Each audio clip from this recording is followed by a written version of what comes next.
여러분 안녕하십니까? 박상규입니다. 북한이 오늘 아침 서해 남쪽으로 군사정찰 위성으로 추정되는 우주 발사체를 쐈지만 실패해서 어청도 인근에 떨어졌습니다. 합참은 문제의 발사체를 인양 중이라고 밝혔는데요. 한미일의 동향 그리고 북한의 발표 내용 등을 집중 분석해드리겠습니다. 일본 후쿠시마 오염수를 현지에서 점검하고 돌아온 정부 시찰단이 기자회견을 열고 과학적으로 안전하다는 내용의 조사 결과를 공식 발표했습니다. 먼저 육군 준장 출신의 문성묵 한국국가전략연구원 통일전략센터장 정혁진 변호사와 함께 얘기 나누겠습니다. 어서 오십시오. 네, 안녕하십니까? 안녕하세요. 첫 주제입니다. 북한이 우주 발사체라고 주장한 군사정찰위성 추정 물체가 오늘 아침 6시 29분쯤 북한의 동창리 발사장에서 서해 남쪽 방향으로 발사됐습니다. 그랬다가 우리 어청도 인근 바다에 떨어진 것으로 보입니다. 우리 합참은 문제의 발사체의 잔해를 인양 중이라고 밝혔는데요. 자, 먼저 왜 이런 상황이 있었는지 좀 정리해 주시죠. 일단 오늘 6시 29분이었거든요. 정찰 위성인 만리경 1호를 탑재한 우주 발사체 천리마 1호를 북한이 발사를 했는데 이 발사체가 백령도 서쪽을 지나서 어청도 서방 200km 지점 해상에 추락을 한 거죠. 그런데 이 지점은 북한이 낙하를 예고했던 지점에 도달한 것이 결코 아니었어요. 네. 그래가지고 일단 분리한 직후에 발사체가 폭발해가지고 결국은 실패한 것이다. 그런데 이례적인 것은 이렇게 실패한 것을 북한이 스스로 자인하고 인정했다라고 하는 게 조금 이례적이었던 것 같습니다. 네, 저 내용 자체가 조선중앙통신이 보통은 좀 늦게 발표하거나 딴소리를 해온 게 지금까지의 그 관례 비슷했는데 정말 이례적으로 신속히 인정을 한 거죠? 그래서 왜 인정을 한 건지 그것부터도 좀 이제 밝혀져야 될 것 같고요. 근데 다행히 벌써 이제 우리 해군이 발사체 일부 부유물 같은 것들을 이제 인양하기 시작했다고 하거든요. 우리가 오히려 더 먼저 그 원인을 밝혀낼 수도 있지 않을까 하는 생각도 합니다. 네, 백령도 주민 또 백령도에 놀러 가셨던 분들이 뭐 아침부터 대단히 큰 그 소동 대피도 하고 했고 또 이게 서해 5도 쪽에서 일단 그 지역을 못 넘어간 것으로 지금 보이는 거잖아요. 예, 그렇죠. 지금 말씀하신 대로 북한이 왜 이렇게 신속하게 발표를 했을까라고 하는 점은 국제사회가 다 보고 있거든요. 뭐 인공위성이라든지 각종 자산을 통해서 다 보고 있기 때문에 북한이 실패를 감추려고 해도 도저히 감출 수가 없는 겁니다. 그리고 아마 제가 볼 때는 아마 북한 내부에서도 굉장히 김정은의 업적으로 선전하기 위한 준비를 해왔는데 그래서 지금 말씀하신 대로 궤적은 이 지금 동창리 이 평안북도 동창리에서 발사를 했거든요. 네. 그래서 이미 일본과 IMO 국제해사기구에 이 통보한 내용을 보면 서해 방향으로 해가지고 일본 오키나와 그다음에 필리핀 루선섬 동쪽으로 지금 궤적이 네. 그다음에 낙하 지점들이 통보가 됐어요. 방금 변호사님 말씀하신 대로 그런데 이 낙하로 예상됐던 지점에 떨어진 게 아니고 일찍 떨어지고 말았단 말이죠. 그래서 제가 볼 때는 지금 북한도 발표를 했습니다만 지금 뭔가 추진체 문제가 발생한 것으로 생각이 듭니다. 그러니까 이게 원래대로라면 1단, 2단을 분리하면서 오키나와 쪽으로 가고 최종적으로는 필리핀 루손 동쪽 바다로 갈 거라고 이제 추정이 다 됐었잖아요. 그렇습니다. 근데 우리 군산 인근의 어청도 네네. 이 부근에 떨어졌다는 거는 명백한 실패로 봐야 되는 거 아니겠습니까? 그렇습니다. 북한 뭐 발표를 했습니다만 저는 이제 이 말씀을 드리기 전에 저는 이번에 북한이 과연 그 인공위성을 발사하면 발사체 우리는 이제 로켓이라고 얘기하죠. 그 발사체와 인공위성의 이름을 어떻게 명명할 것인가 네. 궁금해서요. 근데 보니까는 이 발사체 이름을 천리마 1호라고 얘기를 했고 그러니까요. 그다음에 위성을 만리경 1호라고 얘기를 했습니다. 그러니까 만리경이라는 말 자체가 네. 군사정찰 위성이라는 거를 자인한 거잖아요. 자인한 거고요. 실제 이제 북한이 위성을 발표하기 시작한 것은 1998년부터고 실제 위성을 궤도에 올린 것은 2012년, 2016년 이때 이제 올렸는데 네. 사실 올린 그 위성은 다 깡통 위성들입니다. 네네. 작동을 못 하고 있고요. 이제 그거는 김정일 시대 이후에 김정일을 기념하기 위해서 광명성이라는 이름을 썼지만 이제 김정은 시대에서 이제 처음으로 군사정찰 위성이기 때문에 이런 이름을 붙인 걸로 생각이 돼요. 천리마 1형, 만리경 1호 이런 식으로 했는데 어쨌든 북한도 발표했듯이 이 새롭게 만든 그 발사체, 특히 2단 발사체가 제대로 점화가 되지 않아서 실패했다. 그렇게 그걸 중요 원인으로 보고 있다라고 발표하고 있습니다. 자, 말씀하신 대로 이게 이제 만리경 1호, 네. 또 천리마 1호. 천리마라는 건 북한의 아주 상징적인 이름이잖아요. 천리마 운동. 예, 네. 그러니까 북한이 그 조선중앙통신에서 즉각 실패 사실을 인정하면서 조만간 2차 발사를 하겠다. 그리고 전부 다 1번이라고 해놓은 거는 네. 2차, 3차, 1호, 2호, 2호, 3호가 준비돼 있다. 이런 얘기로도 해석할 수 있잖아요. 예, 준비가 돼 있기 때문에 그렇게 붙였을 수도 있고 앞으로 그렇게 가겠다라는 의지가 반영된 표현일 가능성도 있습니다. 이제 문제는 북한은 그렇게 얘기를 했어요.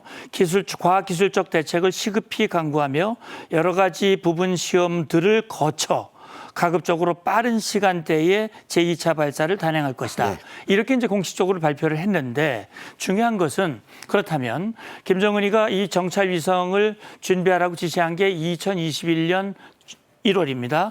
2년 한 반 정도 지났거든요. 그렇죠. 이제 첫 발사가 이번에 된 것인데 그러면 그동안 뭐 북한은 수없이 탄도미사일을 발사해왔기 때문에 발사체는 뭐 준비하는데 크게 어려움이 없으리라고 보지만 예. 그 앞에 탑재할 그 인공위성, 소위 말하는 만리경 1호와 2호, 3호가 계속 준비가 돼 있겠는가.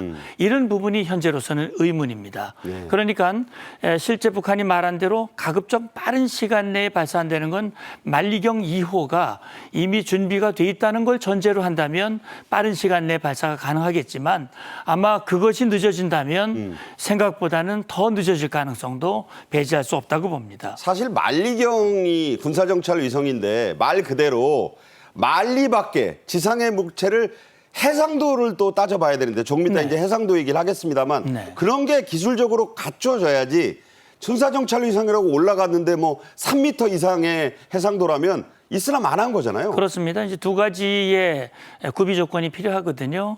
말씀하신 대로 이 광학 카메라 이걸 통해서 적어도 해상도 1m 이하의 해상도를 가져와야 군사정찰 위성으로서의 기능을 발휘할 수 있다. 왜냐하면 군사정찰 위성이라고 하는 것은 목표물을 정확히 탐지하고 그 목표물로 탄도미사일을 유도하기 위한 그런 눈에 해당되는 것이거든요. 눈이 흐릿하면 목표물을 정확히 네. 식별할 수가 없는 것이고 첫 번째 문제, 두 번째는 이게 말하자면 구름이 끼거나 기상이 안 좋으면 이게 관측이 안 되지 않습니까? 그렇죠. 그런 걸 투시해서 볼 수 있는 그런 역량이 필요한데 네. 지난번에 북한이 공개한 그 인공위성에 보면 그걸 감지할 수 있는 안테나가 안 달려 있다. 네. 그렇다면 위성으로서의 제대로 된 역할을 하기가 어려운데 그걸 뭐 1호, 2호, 3호를 계속 찍어내듯이 과연 준비가 돼 있겠느냐 하는 부분이 지금 의문점입니다. 네. 이 해상도와 기술적인 것에 대한 얘기는 잠시 후에 계속 또 이어가겠습니다. 북한이 일본의 발사 일정을 통보한 바로 다음 날 발사를 한 겁니다. 이번에 북한 관영 매체는 실패를 빠르게 인정한 뒤에도 곧바로 빠른 기간 내에 2차 발사를 하겠다고 공언을 했습니다. 자, 북한은 왜 이렇게 좀 서둔다는 인상을 지울 수 없는데 네네. 어떻게 보십니까 이건? 글쎄요, 북한이 어제 그 IMO 국제 회사 기구하고 일본에다가 이제 통보를 했는데 어떻게 통보를 했냐면요. 오늘, 그러니까 5월 31일 날 미사일을 쏘겠다라고 통보한 게 아니고 6월 11일까지 발사하겠다라고 했던 거예요. 그렇죠. 그런데 이제 그러니까 일본 입장에서는 만약에 북한이 이런 미사일을 발사하면 발사체를 발사하면 요격 등 필요한 조치를 다 하겠다라고 이야기를 했는데 그런데 바로 다음 날인 오늘 새벽에 이 미사일을 갖다가 발사체를 발사한 거죠. 근데 만약에 성공했으면 모르겠는데 성공도 하지 못하고 실패했단 말이에요. 그렇다라고 하면 왜 이렇게 성공하지도 못할 거를 준비가 제대로 되지 않은 상황에서 이걸 했을까? 많은 사람들이 우리나라의 누리호 성공에 자극을 받은 것이 아닌가 이렇게 추측을 하는데요. 제 생각엔 그럴 수도 있고 아니면 내부적인 어떤 문제가 있는 것이 아닌가 그런 추측도 할 수 있을 것 같습니다. 네. 북한이 위성 발사체 1차 발사를 이렇게 서두르다가 실패한 건 우리 누리호의 3차 발사 성공에 크게 자극을 받았다. 이런 전문가들의 분석이 따르고 있습니다. 문 센터장님도 이런 분석에 동의하십니까? 충분히 그럴 가능성이 있다고 생각을 합니다. 왜냐하면 김정은의 입장으로서는 한국보다 특히 이제 북한은 남조선이라고 부르는데 이 남조선 대한민국보다 뒤처지는 것을 허용하고 싶지 않은 거거든요. 그래서 과거에도 SLBM을 우리가 먼저 성공했다고 그러니까 북한이 아니다, 우리가 먼저 성공했다. 네. 그런 주장을 했었어요. 그러니까 김정은이 2021년 초부터 지시를 했는데 원래 지난 연말에 북한 발표를 보면 4월의 위성, 인공위성이 1호기가 4월에 발사되는 것을 보게 될 것이다. 네. 라고 했는데 4월이 지나버렸어요. 그리고 누리호가 성공을 했습니다. 대한민국이 G7 우주강국 반열에 올라섰다라는 이런 내용이 전 세계로 타전이 됐고요. 김정은으로서는 초조했을 겁니다.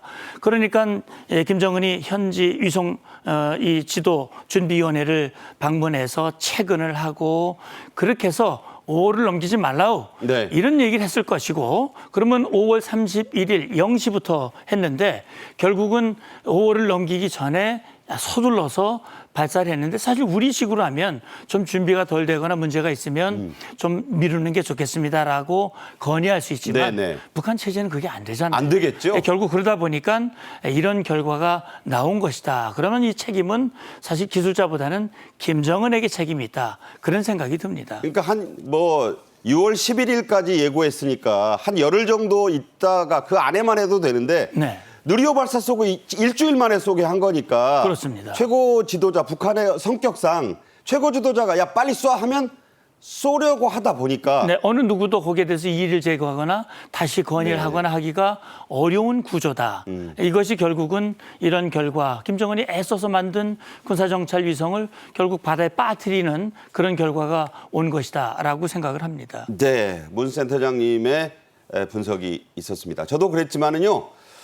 오늘 서울 시민들 정말 아침잠을 설쳤습니다. 많이 놀라셨죠. 서울과 또 일본 오키나와에서 경보 메시지는 물론이고 경보 사이렌까지 요란하게 울리기도 했는데 당시의 모습을 한번 살펴보겠습니다.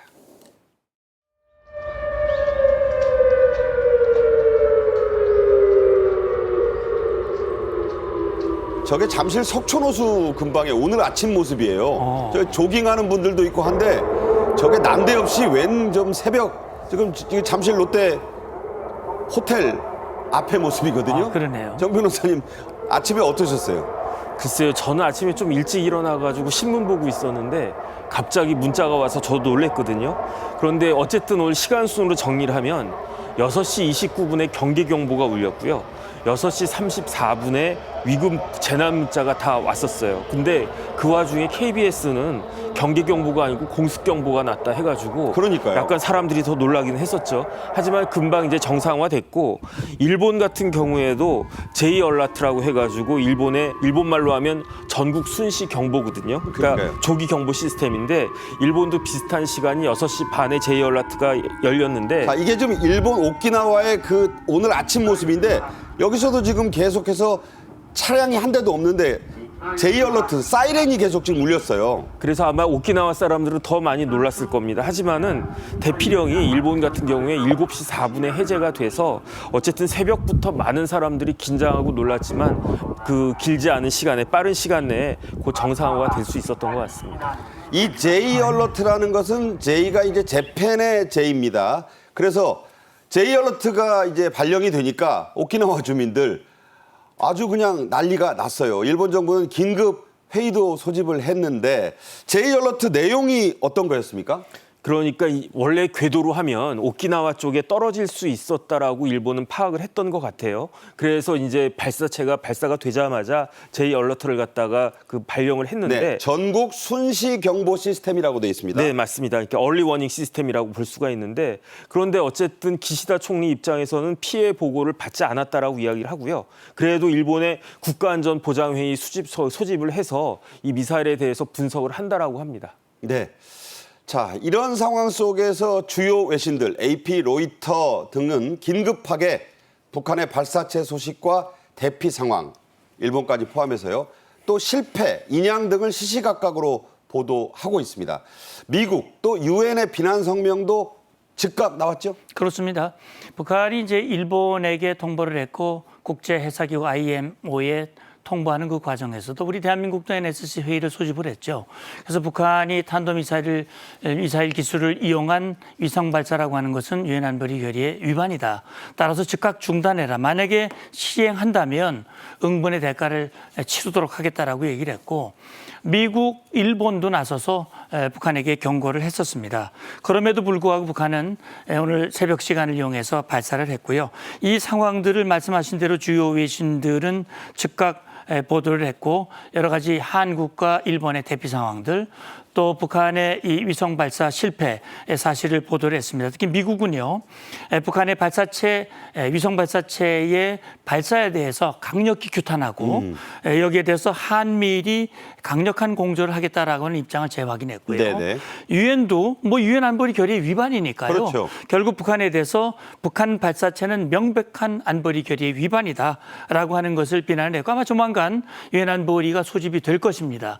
물론 중국과 러시아가 북한 편을 들기 때문에 네. 추가 결의라든지 이런 것들이 나오기는 어렵겠습니다만 북한의 불법행위 이걸 두둔하는 중국, 러시아의 잘못된 행동 이런 것들 아마 국제사회에 환기를 시킬 것으로 생각을 합니다. 예. 우리 대통령실도 분주하고 매우 신속하게 대응에 나섰습니다. 즉각 안보 상황 점검 회의를 열었죠? 네네, 발사체 발사되자마자 안보 상황 점검 회의가 즉시 개최가 됐고 곧이어서 긴급 국가안전보장회의 줄여가지고 NSC죠. NSC도 그 9시에 열렸어요. 9시에 열렸는데 그 조태용 국가안보실장을 비롯해서 국정원장, 통일부, 국방부, 외교부 차관, 그다음에 NSC 사무처장 등이 모여가지고 이제 정확하게 이제 회의를 갖다가 하면서 이제 북한의 우주 발사체에 대해서 그 분석을 하고 있다라고 그렇게 하고 있습니다. 네.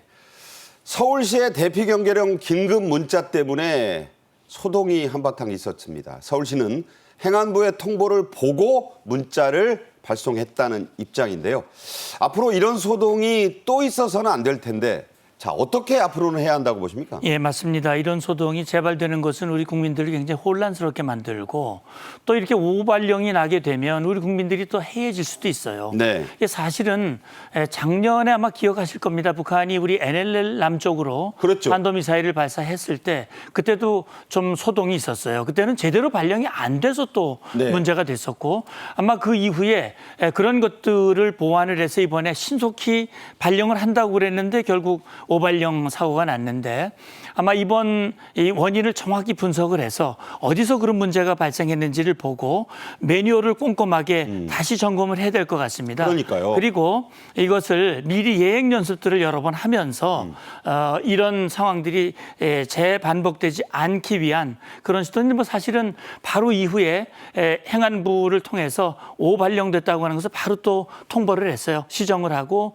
이후에 또 해제하는 조치를 취했습니다만 시행착오를 반복하지 않도록 하기 위한 조치가 필요하다고 봅니다. 네.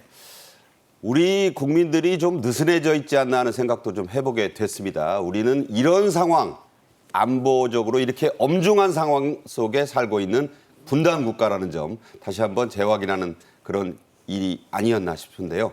북한이 발사체를 쏘았다는 이런 긴급 문자가 나간 뒤에 네이버가 한때 모바일 접속 장애를 일으켰습니다.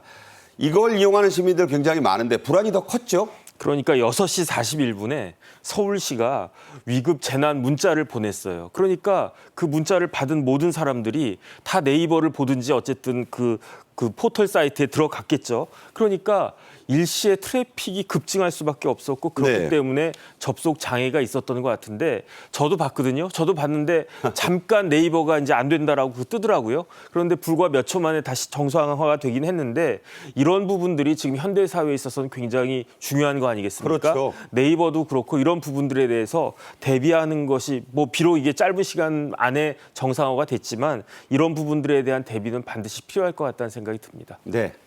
자, 이런 가운데 제주도 공해상에서 우리나라와 미국, 일본, 호주 이렇게 네 나라 함정들이 참여하는 이른바 다국적 해양 차단 훈련이 실시됐습니다.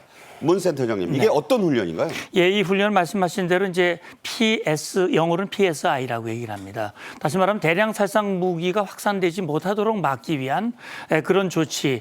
미국이 2002년에 이제 제안을 해서 이것이 이행이 되고 있는데 사실 2002년 12월 북한급 화물선 서산호가 스커드 미사일, 그다음에 화학 물질을 밀수출하다가 적발이 된 그 사건을 계기로 해서 네. 이런 일들이 일어서는 안 되겠다. 그래서 이거 국제사회가 공조해서 협약을 맺고 훈련을 하자. 그렇게 해서 시행된 훈련입니다. 이번 훈련은요, 한국, 미국, 일본, 호주가 참여를 하고요. 오늘 제주 공해상에서, 동남방 공해상에서 열리는데 이번에 수상함 7척, 항공기 6대, 특임대 6개 팀이 참여를 해서 북한의 이런 잘못된 이 확산 을 방지하기 위한 조치인데 어제 윤 대통령도 화상 메시지를 통해서 그런 얘기를 했어요. 북한의 불법 행위를 막기 위해서 북한으로 들어가는 물자 또 자금 이런 것들을 차단해야 된다라고 얘기했는데 아마 관련된 국제회의도 좀 열리고 있거든요. 5년 만에 한 번씩 열리는데 이 회의에서 구체적인 또 북한이 마침 인공위성을 가장한 탄도미사일 발사한 것에 대해서도 관련 대책들을 논의할 것으로 봅니다. 네. 또 미 공군은 이달 초에 우리나라의 공군 기지에서 F-16기 등을 동원해서 지상 활주 훈련인 엘리펀트 워크를 실시했습니다. 기존에 비해 규모가 더 커져서 매머드, 이게 이제 맘모스라고들 많이 하시죠. 워크, 걸음 이렇게 해서 이 코끼리보다도 더 큰 의미, 이름을 재밌게 붙였네요. 그렇죠. 예, 이 엘리펀트 워크라고 하는 것은 유사시에 다시 말하면 상황이 발생했을 때 전투기, 그다음에 수송기, 각종 이 항공기들이 즉각 출동할 수 있도록 모든 무장을 다 갖추고요. 활주로에 지금 이 화면에 보시듯이 활주로에 이렇게 쭉 도열을 해서 아주 느린 속도지만 이동하는 그런 훈련을 얘기를 합니다. 그래서 이제 엘리펀트 워크라고 얘기를 하는데 이번에는 주한 미군이 보유하고 있는 F-16을 비롯해서 탱크 킬러로 불리는 A-10 썬더볼트, 그다음에 고고도 정찰기, 수송기 이런 여러 가지 항공기들 미군이 보유하고 있는 강력한 힘을 이번에 과시했는데 미 공군이 그렇게 얘기를 했어요. 이번 훈련은 대한민국 방어에 대한 미국의 동맹국의 확고한 의지를 확고하게 보여주는 것이다라고 강조를 했습니다. 네, 코끼리는 부족해 맘모스로 이렇게 훈련이 업그레이드됐다 이런 말씀이셨습니다. 자, 다음 주제죠. 일본 후쿠시마 제1원자력발전소의 오염 처리수 방류 과정을 살펴보고 돌아온 우리 정부의 시찰단이 조금 전에 기자회견을 했습니다. 오염수 처리 설비인 다핵종 제거 설비 그리고 비상 정지 장치 등을 점검했고 의미 있는 진전이 있었다. 이런 평가를 내렸네요. 그러니까 5월 21일부터 26일까지 우리나라 시찰단이 5박 6일 이제 일본을 갔다 온 거죠. 그래가지고 주로 뭘 했냐면은 먼저 K4 탱크라고 해가지고 오염수 저장한 탱크를 봤고요. 알프스라고 해서 이게 핵심인데 다핵종 제거 설비를 보면서 오염수가 어떻게 처리되는지 이런 주요 시설들을 점검했다라고 하고요. 그다음에 일본의 그 관계 기관과 정부로부터 관련된 데이터를 받았고 그다음에 도쿄전력하고 NRA라고 해서 일본 원자력 규제위원회 있거든요. 그 관계자들과 기술 회의도 했다 이렇게 그 유국희 단장이 밝혔습니다. 네. 이번에 이 후쿠시마를 5박 6일간 방문하고 돌아온 정부 시찰단 2021년 8월에 뽑힌 우리나라 최고의 과학자들로 구성된 분들이다 이렇게 발표가 됐습니다. 문재인 정부 때 뽑힌 분들이에요. 그러니까 이번에 시찰단에 가신 분들이 총 21명인데 원래 2021년 8월 달에 이 후쿠시마 문제를 해결하기 위해서 우리나라 관련된 최고 권위자라고 할 수 있는 과학자들을 한 30여 명을 모아가지고 TF팀을 만들었는데 그중에 이제 21명이 이번에 다녀오신 거죠. 다른 사람도 아니고요. 네. 유국희 단장이 서울대 원자핵공학과 나와서 원자력안전위원회 쭉 국장도 하고 그렇게 쭉 올라왔던 분인데 유국희 단장 자체가 2021년 12월 그러니까 문재인 대통령 때 원안위 위원장으로 선임이 되신 분이에요. 그렇죠. 그러니까 그때 이제 여기에 정치적인 색을 떠나가지고 아무런 상관없이 그 최고의 과학적인 근거에 의해서 문제를 해결하려고 노력을 했던 것이기 때문에 이분들의 평가에 대해서 다른 의미를 정치적인 그 색깔을 입히는 것은 타당하지 않다라고 생각이 됩니다. 네. 다만 이 우리 정부 시찰단은 종합적인 평가를 내리기 위해서는 추가 분석과 확인이 좀 더 필요하다 이런 입장을 밝혔네요. 예, 그렇습니다. 앞서 변호사님 말씀하셨습니다만 우리가 일본의 과거사 문제로 인해서 감정이 안 좋은 건 맞아요. 그러나 이 모든 것은 정말 객관적인 사실과 과학적 근거에 바탕을 해서 판단을 해야 되거든요.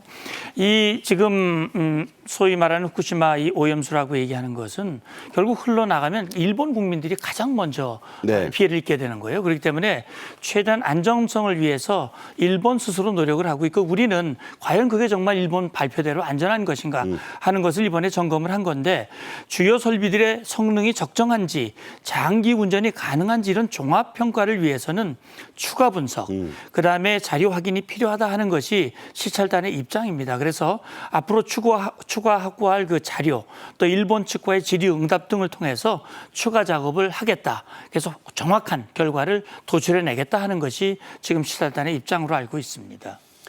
저번 히로시마 G7 정상들도 국제원자력기구의 조사 결과를 신뢰한다는 그런 공동성명을 발표한 바 있습니다. 바로 그 국제원자력기구 IAEA 조사단도 후쿠시마 오염수 방류의 안전성 검증을 위한 최종 조사에 착수를 했습니다. 자, 이 최종 보고서 다음 달에 나온다죠? 예, 그렇습니다. 우리 시청자 여러분께서도 이 뉴스를 통해서 보셨겠습니다만 이전 정부에서도 외교부 장관이 그런 얘기를 했어요. IAEA가 검증한다면 그걸 우리는 인정할 수밖에 없다라고 얘기를 했고요. 제가 볼 때는 이번에 이제 최종 조사를 하고 다음 달에 공개가 될 겁니다. 그렇게 되면 이 IAEA는 국제 원자력 기구니까요. 여기서 검증된 그 결과에 따라서 일본이 조치할 것으로 보고요. 그 결과를 보고 우리가 판단할 필요가 있다고 생각합니다. 네. 국민의 건강과 안전을 담보하는 것은 정치적인 셈법이나 정략이 아닙니다. 오로지 과학과 그 과학적 조사 결과에 의거한 결과일 따름이라고 저는 생각을 합니다. 문성묵 한국국가전략연구원 통일전략센터장 정혁진 변호사와는 여기서 인사드리겠습니다. 고맙습니다. 감사합니다. 네. 이어서 북한은 지금으로 넘어가겠습니다. 앞서도 전해드렸지만요. 북한이 이른바 우주발사체를 쐈습니다. 북한 측에서는 군사정찰 위성이라고 주장하고 있는데요. 일각에서는 우리 누리호의 성공을 의식해서 이렇게 서두르다가 실패한 것 아니냐는 시선도 있습니다. 주제 영상 먼저 보겠습니다.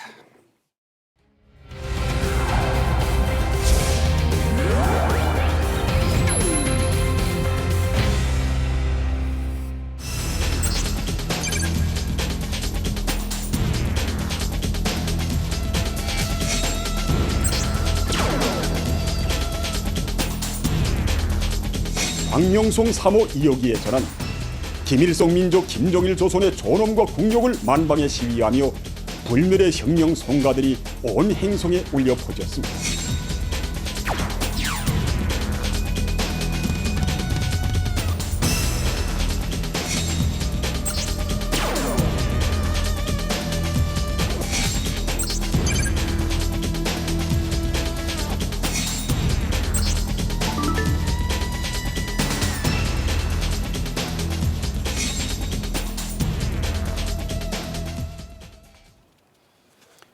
고영환 국가전략연구원 전 부원장님과 얘기 나누겠습니다. 어서 오십시오. 안녕하십니까.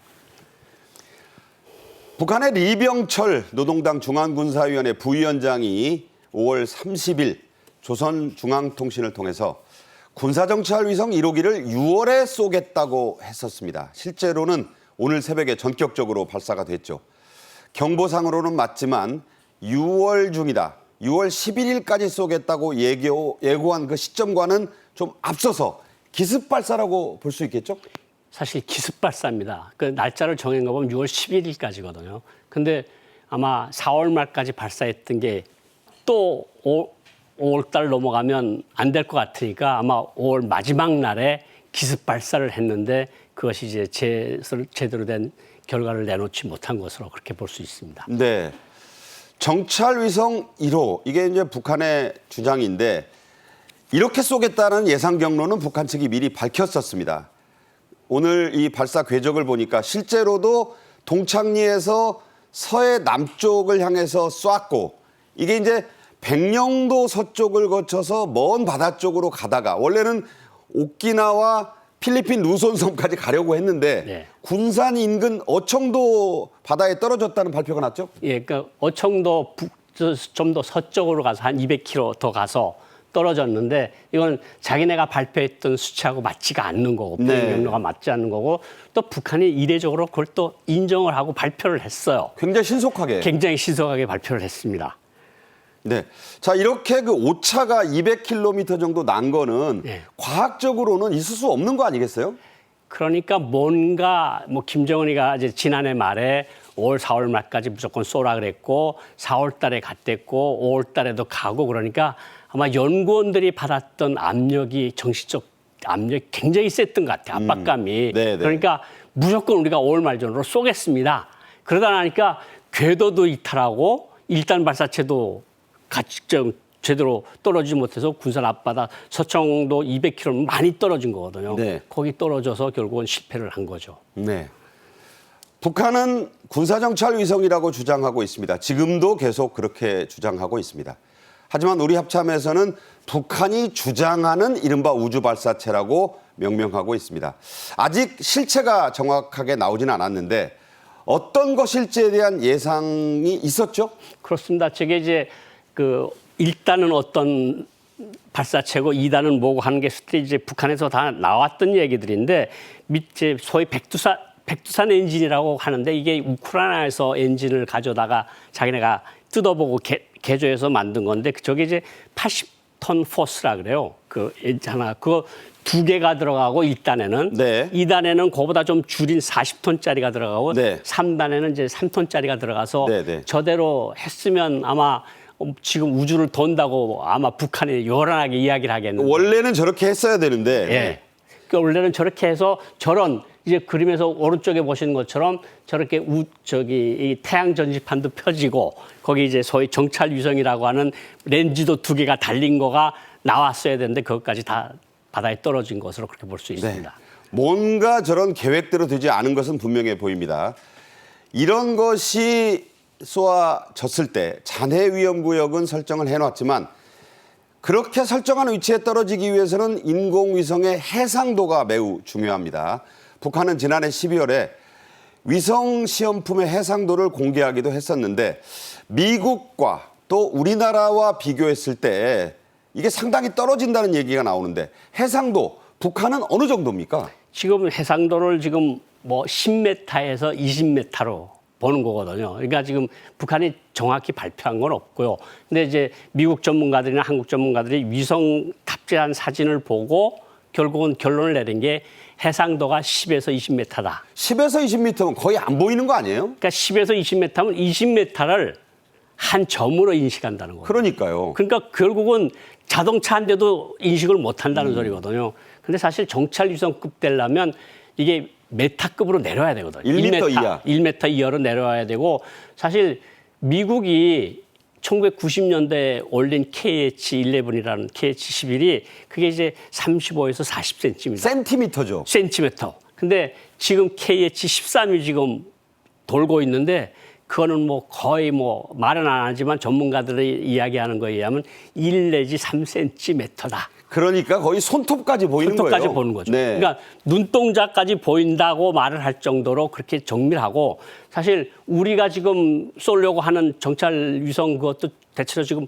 한 30cm에서 40cm로 우리가 계획을 하고 있거든요. 북한보다는 뭐 발표대로만 해도 10분의 10배는 되는 10배 거죠. 더 강력한 네. 거죠. 그러니까 우리가 보면 우리 거로 보면 탱크가 움직이는 걸 볼 수 있지만 북한은 아마 탱크 부대가 움직여야 보는 건데 그나마도 실패를 했다고 그렇게 볼 수가 있고 북한이 이제 시험 발사했던 그림을 보여준 적이 있는데 그 그림은 보면 그냥 구글 어스보다도 훨씬 못한 구글어스는 대단한 예, 거잖아요. 구글 어스보다도 훨씬 못한 것을 이런 걸로 냈다 그래서 또 북한이 우리가 이야기를 하니까 북한이 또 발끈해서 또 뭔가 김여정이도 이야기를 한 적이 있는데 어쨌든 그나마도 올라가질 못했습니다. 네. 자, 그런 상황입니다. 이 정찰위성 1호기는 동창리 일대 서해위성 발사장이라는 곳에서 발사가 됐습니다. 해당 발사장에서는 이미 몇 번의 로켓 발사가 있었죠? 뭐 김정은 시대에 들어와서만 해도 벌써 4번이 발사됐고 이게 첫 번째 올라간 거는 1998년도입니다. 근데 그 김정일 시대 때 올라간 거니까 뭐 그건 빼놓고라도 김정은 것만 봐도. 네, 김정은 것만 봐도 2012년 4월 달에 이제 광명성 3호를 쐈고 그다음에 12월 달에 광명성은 올라가다 실패했습니다. 그리고 광명성 지금 3호 2호기는 2012년 12월 달에 올라갔는데 위성을 올려놨다 그러지만 목통이 된 미아가 된 그거고 돌아다니는데 뭐 노래가 안 나오는 뭐 그런 그리고 거였잖아요. 암만 노래를 들으려고 해도 들을 수가 없는 그리고 2016년도 2월 달에 발사는 성공했는데 역시 우주 미아로 됐고 이번에 이제 2022년 12월 달에 올라갔다고 하면서 시험 영상을 보인 게 방금 전에 보인 구글어스보다도 한참 못한 서울 지도를 내놓은 것이 그러니까 결국은 4번째고 이번에 5번째입니다. 네. 김정은 들어와서. 네네. 그런데 이제 결국은 아직도 위성이 올라가서 돌질 못하고 있습니다. 네. 이전에 3번에는 모두 북한이 광명성, 이게 이제 김정일을 뜻하는 거잖아요. 태양은 김일성이고 이 광명성이라는 이름을 붙였습니다. 북한에서는 첫 발사 이후 10년 뒤인 2022년, 그러니까 작년에 이와 관련한 기록 영화를 방영하기도 했습니다. 10주년을 기념하는 행사의 모습 한번 보겠습니다. 오늘은 인공지구위성 광명성 3호 2호기가 성과적으로 발사된 때로부터 10돌이 되는 뜻깊은 날입니다. 주체 100일 2012년 12월 12일 9시 49분 46초. 서해 위성 발사장에서 발사되어 9분 27초 만에 자기 궤도에 정확히 진입된 광명성 3호 2호기에서는 김일성 민족 김정일 조선의 존엄과 국력을 만방에 시위하며 불멸의 혁명 성가들이 온 행성에 울려 퍼졌습니다. 인공지구 위성 광명성 3호 2호기 발사에서 완전 성공한 10돌수를 맞으며 각지에서 다채로운 공연과 무도회들이 진행되었습니다. 이 발사장에서의 마지막 발사 2016년도였습니다. 이른바 광명성 4호 이후의 첫 발사였는데요. 이 광명성 4호와 정찰위성 1호의 차이, 자 어떤 게 있습니까? 기본적으로 발사한 위치는 같은 위치로 보입니다. 지금 군사정찰 위성 1호기라고 하는 것도 서해 동창리 발사장에서 발사한 것으로 보이고요. 그리고 이제 위성은 북한이 발표한 거에 의하면 위성은 광명성 4호는 직사각형. 네. 그리고 군사정찰 위성 1호기는 육각형. 그리고 발사체 무게는 광명성이 200에서 250kg, 이번에 성공을 했으면 300kg짜리 위성이고요. 예. 그리고 3단 로켓 엔진을 썼는데 이번에도 거의 같은 거를 쐈다고 보지만 또 고체 연료일 가능성도 주시해 보고 있는 것이 지금 현실입니다. 그런데 이제 저런 게 올라가서 뭐 펼쳐지거나 운행을 했어야 되는데 예. 지금 바다에 떨어져 버렸으니까 그 통째로 우리 군산 앞바다, 어청도 앞바다에 떨어진 거죠. 통째로. 지금 합참이 예. 인양 중이라니까 예. 뭘 인양해서 분석할 수 있을지는 좀 더 지켜봐야 되겠네요. 그렇죠. 이제 지켜보면 재질은 뭘 만들었는지, 뭐 솔직히 안에 뭐는 연료는 뭘 썼는지 북한의 기술 수준이 한꺼번에 나오는 거죠. 네. 그 소식은 저희가 또 나오는 대로 이 시간에 분석을 해드리겠습니다. 얼마 전 우리나라에서는 한국형 발사체인 누리호 3호 발사에 성공을 했죠. 북한의 이번 발사가 일각에서는 이 누리호 성공의 자극을 받고 또 이것을 상당히 불편하게 여긴 김정은의 즉각 쏴라는 명령 때문에 이렇게 된 거 아니냐 이런 얘기도 나옵니다. 누리호와의 차이점도 비교를 해볼 필요가 있겠는데요. 한번 해주시죠. 이제 앵커께서 말씀하신 것처럼 서두르다가 결국은 이를 그르친 것으로 보이는데요. 북한 발사체라는 건 이 탑재 중량이 300kg입니다. 우리 누리호는 1.5톤이고요. 네. 5배나 크죠. 그리고 투입 궤도는 비슷합니다. 이번에 쏘았다고 하는 것이 500km 이상이고 우리는 600에서 800km. 투입 궤도가 그렇고요. 그리고 터보 펌프식이라는 건 이제 엔진 이름을 이야기하는 건데 거의 비슷합니다. 우리도 펌프식인데 북한은 80톤급이고요. 네. 그걸 2개를 묶었고 우리는 75톤급을 4개를 묶어서 네. 1단으로 만든 거고요. 추력이 훨씬 크겠네요. 그렇죠. 그리고 이 연료 자체가 다릅니다. 북한은 좀 위험하다고 하는 과학계에서 위험하다고 하는 하이드리진하고 사산화질소를 섞은 거를 썼고 우리는 케로신하고 액화산소를 훨씬 좀 안전하죠. 훨씬 안전적이고 좀 독성이 아주 덜 강한 그런 연료를 썼다고 볼 수 있습니다. 네. 그러니까 이게 이제 조목조목 얘기하자면 특히 백두산 엔진을 쓰는 북한 로켓에 비해서 누리호는 추력이 훨씬 뛰어나다는 거고 예. 엔진도 연료도 좀 훨씬 더 안전하다 그런 얘기가 되는데 네, 추력도 5배나 강하고 연료도 훨씬 안정적인 연료를 쓰고 그리고 이제 궤도는 비슷한데 어쨌든 북한은 80톤짜리 2개를 묶었거든요. 근데 우리는 75톤짜리 4개를 묶었으니까 우리가 추력이 훨씬 더 강한 건 사실이죠. 네, 기술력에서는 도저히 비교할 수 없는 네. 그런 수준이기 때문에 이게 또 잘 올라가는 게 이제 전 세계로 생중계 됐잖아요. 예. 이거에 김정은이 자극받을 가능성은 충분하다. 얼마나 자극을 받았겠어요. 북한이 소위 위성을 쐈다 그러는 게 1990년대입니다. 네. 우리는 지금 불과 몇 년이 안 되거든요. 네네. 그러니까 몇 년 사이에 정말 북한이 40-50년 동안 한 것보다 더 우월한 위성을 쏴서 G7 그 위성 7개국 대열에 들어섰거든요. 그러니까 북한이 너무 초조하니까 아마 서두르면서 5월달 넘기지 말고 무조건 쏴라 해서 올라가다가 사고가 난 것으로 그렇게 볼 수 있습니다. 그러니까 이 북한이 뭘 쏘기 전에 그 시기를 외국에다가 이렇게 발표를 하고 일본 측에다 통보를 하고 이런 것 자체가 처음인데 그만큼 김정은이 자신감은 원래는 있었나 봐요. 원래는 자신감이 있으니까 사실 저런 걸 알려주고 하고 쏘는 북한이 아니었거든요. 근데 30일 날에 일본이나 IMO의 국제해사기구에 통보를 했고 그리고 이제 31일 날 이병철 당주연의 군사위원회 부위원장이 언제부터 언제까지 이런 걸 쏜다. 네. 이렇게 이야기를 했는데 결국은 그 자신감이 결국은 좀 너무 과도하지 않았나 이런 생각이 들고요. 네. 북한의 위성 발사의 이 통보에 일본 측에서는 정찰 위성은 사실상 탄도미사일로 언제든 전용할 수 있는 무기다. 이런 비판을 했습니다. 앞서도 보여드렸듯이 실제 오늘 이 전격 발사로 인해 일본, 특히 오키나와에 사는 주민들 아주 아침부터 대피하고 난리가 났다. 그러다 물론 풀리긴 했습니다만 일본 측으로서는 대단히 놀랐어요, 이번에. 그렇죠. 일본 측으로서는 또 그리고 또 좀 입장이 좀 강경해졌어요. 그러니까 일본 열도를 넘어오는 경우엔 발사해서 격추시키겠다고 일본이 공식적으로 정부가 이야기를 했었고, 네. 그리고 저기 쏘자마자 이제 오키나와는 이제 대피를 시켰다가 다시 일상으로 복귀를 시켰는데 일본의 입장도 좀 강경해진 것으로 그렇게 볼 수가 있고 이게 사실은 탄도미사일이나 이 위성이나 발사체는 똑같은 원리거든요. 그러니까 탄도미사일을 이용한 거니까 유엔 안보리 결의에 어긋나는 거죠. 그러니까 기시다는 사실상 탄도미사일이니까 쏘지 말라고까지 얘기를 했는데 사실 김정은이 기시다하고 만나겠다고 하는 분위기 속에서 이런 걸 쏘게 되면 일본 정부는 좀 싸늘해질 수밖에 없지 않겠어요?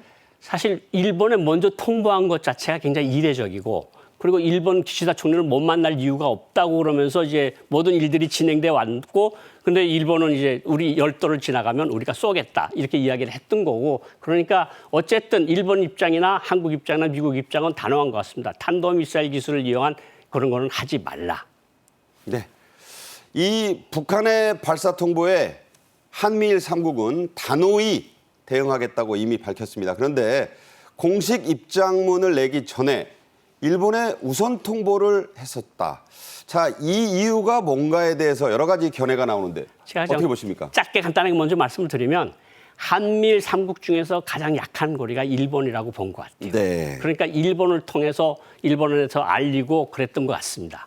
네. 그러니까 이제 이런 것은 본격적인 한미일 공조 흔들기인데 예. 그 중에서도 약한 고리인 일본을 먼저 흔들어 보는 김정은의 전략이었다. 그러니까 또 똑같이 반복하지만 한미일 삼각 공조의 균열을 내는데 그 균열을 일본을 돌파구로 해서 열려고 했던 그런 것이 이번 미사일 발사가 아니었나 이런 생각이 듭니다. 네. 고영환 센터장의 분석이셨습니다. 오늘 말씀 잘 들었습니다. 고맙습니다. 감사합니다.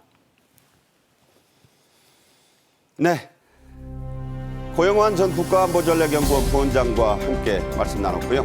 오늘 저희 정책인 이슈가 준비한 소식은 여기까지입니다. 시청해 주신 여러분 감사합니다.